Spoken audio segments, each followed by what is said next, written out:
Now let's have a look at question number 9. See, I told you कि text book लेके बैठना. Now the problems are little bit bigger, so please ध्यान देना. How many words with or without meaning can be made from the letters of the word Monday? And supposedly कि आज Monday है, correct? Assuming that no letter is repeated, so first thing is no repetition, correct? And whenever you see a word, check in the word, is there any letter which is repeated? No. So this is a problem of when all the objects are distinct, correct? So that is why no repetition is given. We need to find three things. First, if 4 letters are used at a time, अगर 4 letter हम use कर रहे हैं at a time. Now it is very simple to understand. You will just simply see how many letters we have. 1, 2, 3, 4, 5, 6. So आप क्या बोल दोगे? In a word Monday there are 6 letters, correct? Out of which taken how many 4 letters at a time. तो क्या हो जाएगा ये 6p4. That's it. Are you getting me? एकदम सिंपल सा टास्क है. So it becomes 6 factorial divided by 4 factorial. आप इसको कैलकुलेट कर सकते हो. इतना भरोसा मैं आप पे कर सकता हूँ, correct? Even though little bit I can show you 6 into 5 into 4 factorial divide by 4 factorial. This 2 cut, 6 5 are 30. This is not little bit, this is the whole problem done for the first one. Second में बोला है all the letters are used. All letters are used at a time. What does that means? That means I have to use all of them. That is 6 factorial. And what is 6 factorial? So 6 into 5 into 4 into 3 into 2 into 1. 3 2 are 6, 4 are 24, 5 are 120, 120, 12 6 are 720. These are the total number of permutation. Again here also you can write in the word Monday there are 6 letters taken all at a time. Therefore required number of permutation is 6p6 यानी कि 6 factorial. Now sentences you can make up, correct? और अगर आपको difficult लग रहा है तो मैं बोल ही रहा हूँ, make a little bit speed slow कर दो and write it down, correct? Now third one, all letters are used. All letters are used, correct? But the condition is given that first letter is a vowel. कि पहला letter जो है वो vowel होना चाहिए. So in a Monday how many vowel we have? O and A, यानी कि 2 ही वोवेल है. In a word Monday we are not suppose to write like this, it should be in a capital font. In a word Monday there are 2 vowels, namely that is A and O, correct? और बोला है कि first, देखो first letter vowel होना चाहिए. So in a word Monday there are 2 vowels A and O. Hence the extreme left, that is first letter is either A or O. That is 2 letter taken one at a time is equals to 2p1, that is 2. 2p1 यानी कि 2. And if you look at the word Monday and if you make a this block diagram MONDAY, so this first can be filled by vowel. तो vowel ए और ओ है तो यहाँ पे कितने वे में होगा? 2 वेज में. That is what I have written, correct? Now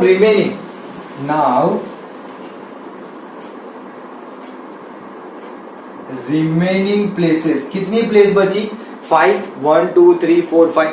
and कितने लेटर बचे? Because we are utilising all letters, out of them one of them is placed here, repetition allowed नहीं है. तो कितने लेटर्स बच गए? 5. So now remaining 5 letters taken all at a time is 5p5 यानी कि 5 factorial, करेक्ट? तो let me write in the denominator, row upper part लिख देते हैं. चलो यहाँ पे ये दो तो समझ में आ ही गए होंगे, इसमें कोई बहुत बड़ी बात है नहीं, करेक्ट? सो द रिमेनिंग जो हमें मिला वो 5p5 यानी कि 5 फैक्टोरियल था। तो फिर हमारा परम्यूटेशन क्या आएगा सेकेंड केस में, हेंस बाय मल्टीप्लीकेशन प्रिंसिपल, क्योंकि हमें करना है उनका product, correct, the required number of permutations is 5 factorial into 2. How many 5 factorial is 120 into 2, that is 240. इतने वे में हमारा ये होगा जब सारे लेटर यूज करेंगे, लेकिन पहला लेटर वोवेल होगा, है ना। जब हमने सारे लेटर्स यूज किए थे तो वी फाउंड 720, करेक्ट। तो out of those 240 is quite possible, ऐसा कुछ है नहीं कि उसमें ये पॉसिबल नहीं हो सकता। Am I right? चलो then let's go for question number 10। Now बीच बीच में आपको लगे तब आप पॉज करके ये सब लिख सकते हो। I am going in a continuous flow so that we don't waste much amount of time, correct. चलो now question number 10, again it's a nice problem, simple है लेकिन बहुत अच्छा प्रॉब्लम है, जिसके related I guess I already told you we are going to see in the exercise the word called as Mississippi. Let me show you the question. In how many of the distinct permutation of the letter in Mississippi do the 4 I's not come together? ऐसे कितने distinct permutation होंगे of the letter Mississippi, of the letters in the word Mississippi, जिसमें चारों I साथ में ना आए। पहले तो मैं वर्ड लिख देता हूँ Mississippi, MISSI, this is Missy and C, correct. So in the word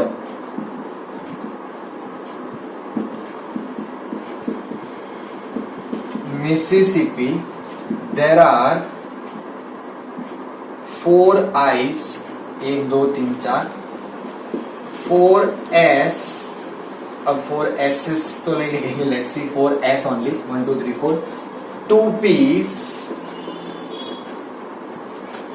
and remaining distinct, है ना। एक ही एम है तो उसमें कोई फर्क नहीं पड़ता, अभी नहीं लिखेंगे तो, करेक्ट। तो वर्ड मिसिसिपी में 4 आई है, 4 एस है और 2 पी है। इसका मतलब ये कौन सा प्रॉब्लम हो गया, which kind of problem, when all the objects are not distinct and when we have something like this then the permutation is, कितना आएगा permutation, required permutation is, now see यहाँ पे हम रिक्वायर्ड नहीं फाइंड कर रहे हैं, हम फाइंड कर रहे हैं total permutation. So let me change the sentence here, then total permutation, correct, then total permutation is, so how many words are, letters are there, 1 2 3 4 5 6 7 8 9 10 11, so it will be 11 factorial divided by 4 factorial into 4 factorial into 2 factorial. This is I am leaving it for you, है ना, कि आप यहाँ पे इसको लिख देना कि क्या आंसर आएगा। And if you want you can give this as equation number 1। Now you may be thinking sir ये क्यों कर रहे हो आप, क्वेश्चन ने ऐसा तो बोला नहीं, क्वेश्चन ने बोला है कि 4 आई साथ में ना हो, ऐसे कितने केस है। आपकी बात भी सही है, ये करने का फायदा क्या, तो आप मुझे ऐसा केस फाइंड करके दे सकते हो डायरेक्टली जिसमें चारों आई साथ में ना हो और ऐसे कितने परम्यूटेशन होंगे, it will be bit difficult. तो हम करेंगे क्या, तो क्वेश्चन ने बोला है कि आई साथ में नहीं होने चाहिए, तो हम क्या करते हैं, let us consider that all I's are together and will be considered as single letter। क्या करेंगे, उसे as a single letter consider करेंगे। अब अगर टोटल वर्ड्स, टोटल लेटर 11 है, उसमें से आई के 4 लेटर है तो बचे 7, करेक्ट, बचे 7, so remaining 7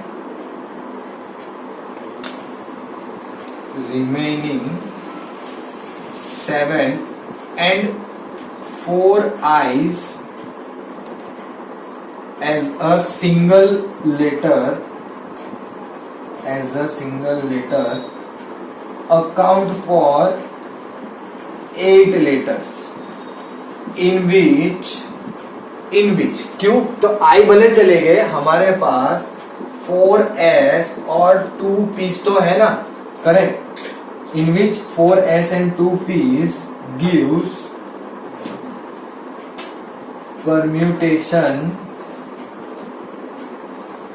8 factorial divided by 4 factorial into 2 factorial. Calculate this and call this as equation number 2.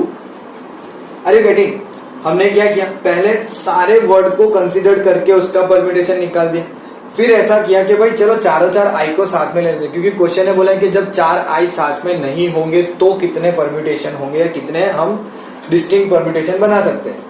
तो हमने चारों चार आई को साथ में ले लिया और उनको एज ए सिंगल कंसीडर कर लिया। अब रिमेनिंग 7 और 4 आई से बना हुआ सिंगल लेटर अकाउंट करेंगे फॉर 8 लेटर्स, जिसमें 4 एस और 2 पी रिपीट हो रहे, तो हमारा परम्यूटेशन आ गया ये। अब हमें जब फाइंड करना है कि जिसमें आपके रिपीटेशन नहीं, सॉरी 4 आई साथ में ना हो, करेक्ट, तो अब सिंपल सा टास्क क्या सोचोगे कि भाई टोटल में से चारों चार आई वाले जो साथ में है उसे सब्ट्रैक्ट कर दो। Are you getting me? So for the answer, final answer, required permutation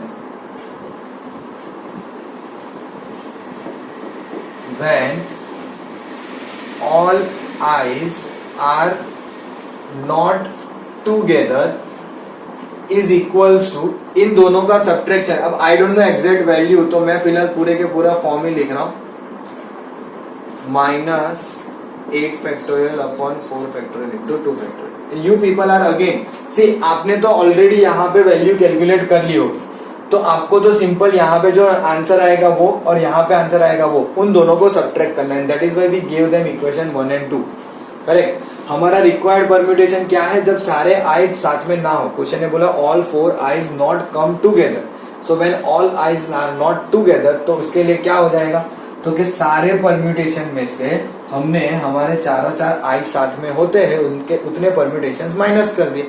सो हमें सारे ऐसे डिस्टिंक्ट परम्यूटेशन मिलेंगे जिसमें चारों चार आई साथ में ना। Are you getting me? So this is how we are suppose to solve, simple. चलो then if you got this one, तो बचता है हमारा बस एक ही question, that is question number 11। Let's go for it, है ना। और वो ऐसे तो इजी है, बट उसमें एक लास्ट केस जो है ना वो थोड़ा सा ध्यान से सॉल्व करने वाला है, तो आप लोग थोड़ा ध्यान देना और देखेंगे हम उसको कैसे सॉल्व करते हैं, correct. Let's have a look at question number 11. क्या बोला है? In how many ways can the letter of the word permutations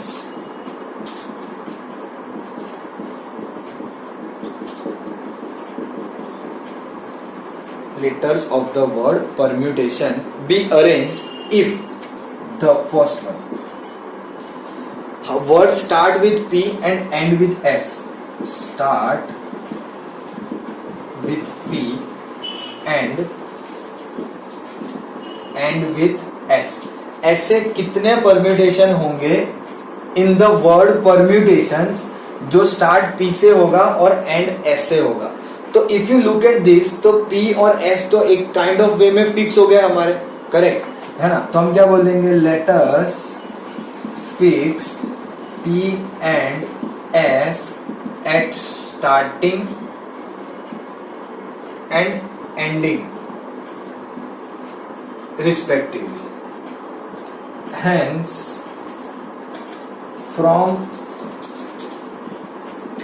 remaining कितने लेटर बचे, पहले तो है कितने, 1 2 3 4 5 6 7 8 9 10 11 12, सो 2 फिक्स हो गए, सो रिमेनिंग 10। अब 10 में से आपको क्वेश्चन ने तो ऐसा कुछ बोला नहीं है कि 4 लो, 3 लो, 2 लो, तो फ्रॉम रिमेनिंग 10 लेटर्स, है ना।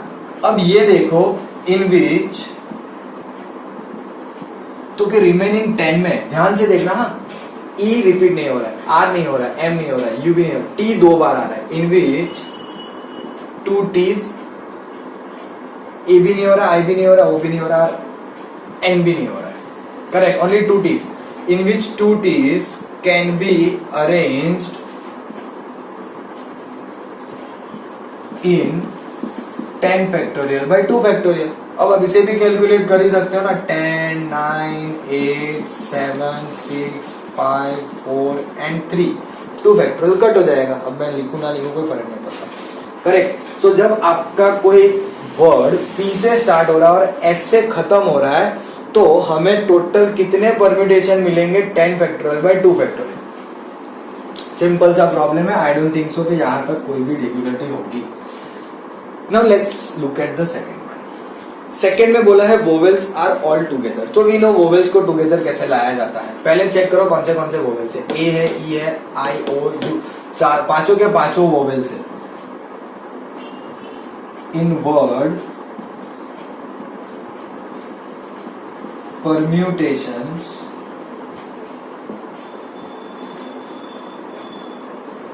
the vowels are A, E, I, O, U, correct. और हमें क्वेश्चन ने बोला है vowels are all together, तो क्या करेंगे now consider all vowels are together, that is A, E। मैं ऐसे नहीं लिखता हूं इसको, टुगेदर करके ना एक बॉक्स में लिख देता हूं ऐसे A, E, I, O, U, that is as a single element। क्या बोलेंगे as a single element बोलो, लेटर बोलो चलेगा। एंड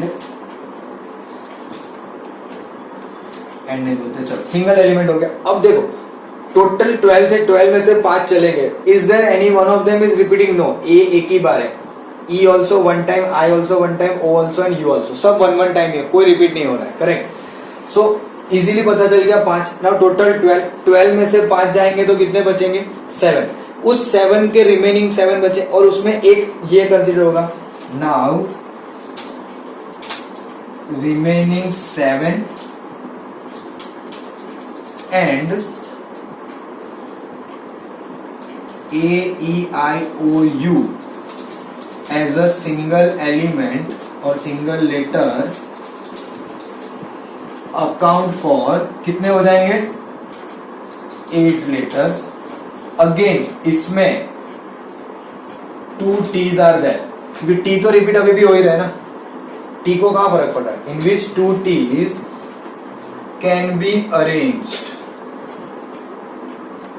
in, कितने वे में कर सकते हैं तो ध्यान से देखेंगे। देखो बहुत इंपॉर्टेंट है, कुछ और चीजों में ध्यान देना है, खत्म नहीं हुआ है। अब यहाँ पे कितने हुए 8, जिसमें 2 T रिपीट हो रहे तो 8 फैक्टोरियल बाय 2 फैक्टोरियल। अभी भी ये सम सेकंड केस खत्म नहीं हुआ है, सेकंड केस में अभी बाकी है, वेट फॉर अ व्हाइल। अब क्या हो रहा है यहाँ पे, तो कि भाई चलो हमने ये तो मान लिया कि भाई वो पांचों जो है वो उनको कंबाइन करके एक साथ लिख लिया और रिमेनिंग 7 और वो हो गया 8 हो गए, और उन 8 को हमने जब अरेंज किया तो वो मिले 8 factorial by 2 factorial. But here A, E, I, O, U, or you can say here the vowels can be arranged here. The vowels can also be arranged in how many ways? कैसे arrange करोगे? तो कि A, E, I, O, U 5 है और पांचों 5 जो है वो डिस्टिंक्ट है ना, in 5 factorial ways. Therefore, by multiplication principle, the required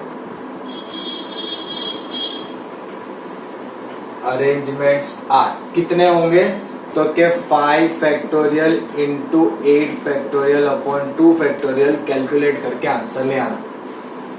are you getting? सी मैंने कहा लास्ट वाला प्रॉब्लम थोड़ा इंपॉर्टेंट है, प्लीज मेक श्योर कि ये प्रॉब्लम में आप थोड़ा ध्यान से करो। और उसमें भी अभी जो लास्ट केस आएगा ना is far more important then all this thing, क्योंकि ये हम ऑलरेडी कर चुके हैं, ये हमें आता है, सो उसमें कोई इतना इश्यू नहीं है। अब आप सोच रहे हो कि सर आपने यहाँ पे तो इनको इधर उधर ऐसे सब अरेंज करने के लिए प्रीवियस प्रॉब्लम में तो आपने कुछ बोला ही नहीं ऐसा। प्रीवियस प्रॉब्लम में जब हमने देखा तो हमने चारों चार आई देखे थे। अब आप आई को इंटरनली कितना भी अरेंज कर लो आपको पता ही नहीं चलेगा कि उसमें चेंजेस आया। Are you getting me? All of them are same. अगर आपने सपोज किया भी तो आप कैसे करोगे? As you can see that the objects are not all distinct. तो 4 आई थे, तो 4 फैक्टोरियल है ना, और आई भी चारों चार ही थे तो डिवाइड बाय 4 फैक्टोरियल, तो कट होके 1 ही हुआ ना. So there is no meaning of doing that over there when all the objects are similar. यहाँ पे पांचों पांच अलग है, तो इनको मैं इंटरनली भी बहुत अरेंज कर सकता हूँ इन द 5 फैक्टोरियल वेज, तो वो मैंने लिख दिया. और ये तो हम अरेंज करेंगे ही करेंगे वोवेल्स को छोड़ के. तो इस तरह से इसका सॉल्यूशन आता है. अब जाते हैं थर्ड पे. आप लोग प्लीज लिख लेना ये सब पॉज करके. Now let's go for the third one which is very important.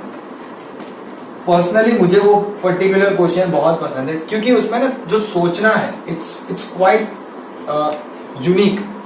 अभी तक हमने किसी भी प्रॉब्लम में नहीं देखा जो ऐसा कह रहा है कि there are always 4 letters between P and S. हमेशा 4 लेटर होने चाहिए P और S के बीच में.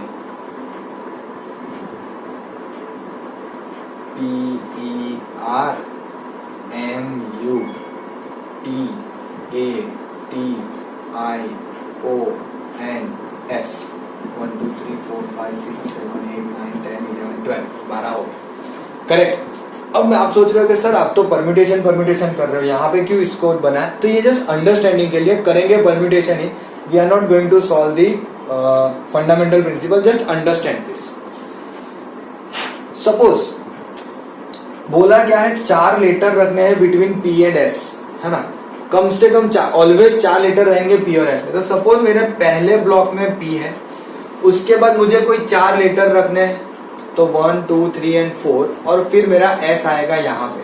यानी कि कौन से पोजीशन पे है. इफ आई ऑब्जर्व तो first, second, third, fourth, fifth and sixth में. फर्स्ट और सिक्स्थ में P और S आ सकता है. उसी तरह से सेकेंड और सेवेंथ में, उसी तरह से थर्ड और एट्थ में, उसी तरह से फोर्थ और नाइन्थ में, फिफ्थ और यहाँ पे, फिर सिक्स्थ में भी P आएगा और यहाँ पे भी S आ सकता है, और फिर यहाँ पे P आएगा और यहाँ पे S. अब अगर मैंने यहाँ P रखा तो S बाहर निकल गया. अगर मैंने अब ये वाले ब्लॉक में कौन से, तो देखो 1 2 3 4 5 6 एंड 7 प्लेसेस में मैंने P रखा, उसके रिस्पेक्टेड मुझे S मिल गया. लेकिन जैसे 8th प्लेस में मैं P रखूंगा तो S नहीं आएगा क्योंकि 4 लेटर पे खत्म हो रहा है, 5वां बाहर जाएगा. 4 बीच में रखने यानी कि गैप 4 का होना चाहिए, तो पहला और छठा जाएगा, नॉट 5th वन. क्योंकि आप 1 + 4 सोचोगे तो 1 + 4 तो 5 होता है, लेकिन वो 4 जगह भर देनी है. सो 1 2 3 4 5 फिल हो जाएगा 4 लेटर से, और 1 को मिलेगा 6 के साथ PS, फिर 2 के साथ 7, 3 के साथ 8, 4 के साथ 9, 5 के साथ 10, 6 के साथ 11 और 7 के साथ 12. अब 8 में रखोगे तो बाहर चला गया. That's what I am trying to explain. यानी कि हमें कितने वे मिले, 1 2 3 4 5 6 एंड 7. अब ये ऑल्टरनेट भी हो सकते हैं ना. ऑल्टरनेट इसका मतलब है कि S और P के बीच में, P और S के बीच में 4 होने चाहिए, ऐसा हम सोच रहे. तो रिवर्स में भी हो सकते हैं. तो इस सिचुएशन के हिसाब से अब यहां पे ध्यान से लिखेंगे. करेक्ट. पहले ये समझ में आ गया. अब ध्यान से देखो, P और S के बीच में 4 रहने चाहिए, लेकिन P और S एक तरीके से फिक्स है. Here somehow P and S are fixed, and from remaining 10 letters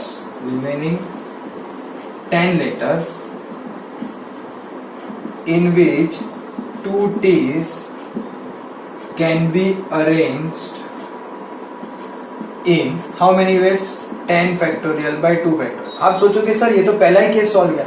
हाँ, तो पहले केस में भी ऐसा ही था ना कि P और S आपके फिक्स थे फर्स्ट और लास्ट पोजीशन पे, बीच में बचे थे 10. अब एक सिंपल सा एग्जांपल ले लो. मेरा P यहां है, S यहां पे. ये दोनों मैंने एक केसेस के लिए फिक्स कर दिया, एक केस के लिए. करेक्ट. उनके बीच में 4 लेटर होना चाहिए, वो कंसीडर करके P और S फिक्स किए. तो अब कितने बचे, 1 2 3 4 5 6 7 8 9 10. अब यहाँ पे जो 4 लेटर है और ये बाकी के रिमेनिंग 6 लेटर है, वो तो इंटरनली कैसे भी अरेंज हो सकते हैं ना. उसमें हमें क्या दिक्कत है. They can internally easily be arranged. है ना। तो उन्हें अरेंजमेंट करने के लिए हमें 10 फैक्टोरियल बाई 2 फैक्टोरियल करना पड़ा। क्यों? क्योंकि हमारे जो अरेंजमेंट है उसमें 2 t's अवेलेबल है। अभी भी वर्ड हमारा यही चल रहा है।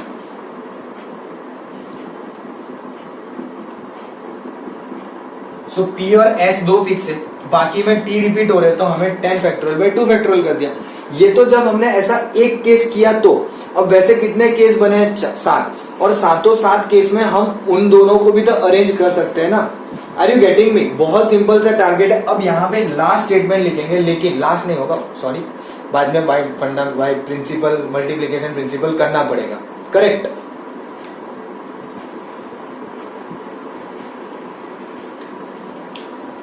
अब जैसे ये समझ में आ गया, आप चाहो ना तो इसे पूरा क्वेश्चन के अंदर लिख सकते हो, but I will not right it the now here.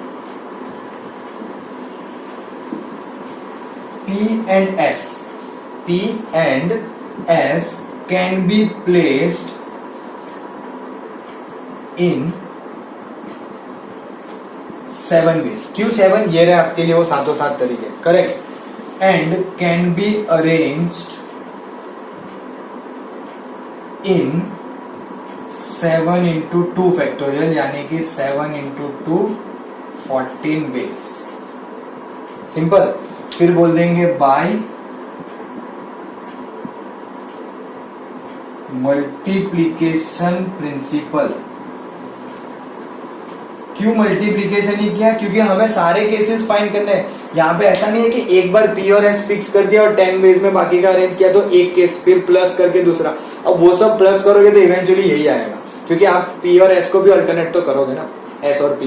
Correct. So by multiplication principle the required arrangement और रिक्वायर्ड परम्यूटेशंस आर, क्या आएगा मल्टीप्लीकेशन प्रिंसिपल से? 10 factorial by 2 factorial into 14। And I know that you people are smart enough, तो आप लोग इसे आराम से कैलकुलेट कर लोगे। Answer will coming out in a big number, कुछ अराउंड 2540181600 ऐसा कुछ आ रहा है। It's a big number, you need to calculate, because यही बड़ा आएगा 10 9 8 7 6 5 4 3। और अच्छी बात ये रहेगी कि इसमें जब पहले केस में आपने सॉल्व कर लिया होगा तो यहाँ पे डायरेक्ट लिखोगे, यहाँ पे भी डायरेक्ट इंटू 14 करो and you are done with it, है ना। जिन्हें कैलकुलेटर अलाउड है वो लोग को तो कोई दिक्कत होगी नहीं, जिन्हें कैलकुलेटर नहीं अलाउड है they need to do a lot and lot of practice, otherwise this will be very difficult. And right now I am going to strongly suggest कि आप प्लीज वापस से ये क्वेश्चन को पूरा देखना, है ना, दिस वन, क्योंकि वो समझना बहुत जरूरी है कि ये कैसे हो रहा है। Am I clear? So I guess this is it. Exercise यहीं पे खत्म होती है। एंड एज यूजुअल अगर आपको सब समझ में आ रहा हो तो please press the like button, and if you have not subscribe my channel yet then please subscribe it, you will be updated with all my new videos. Correct.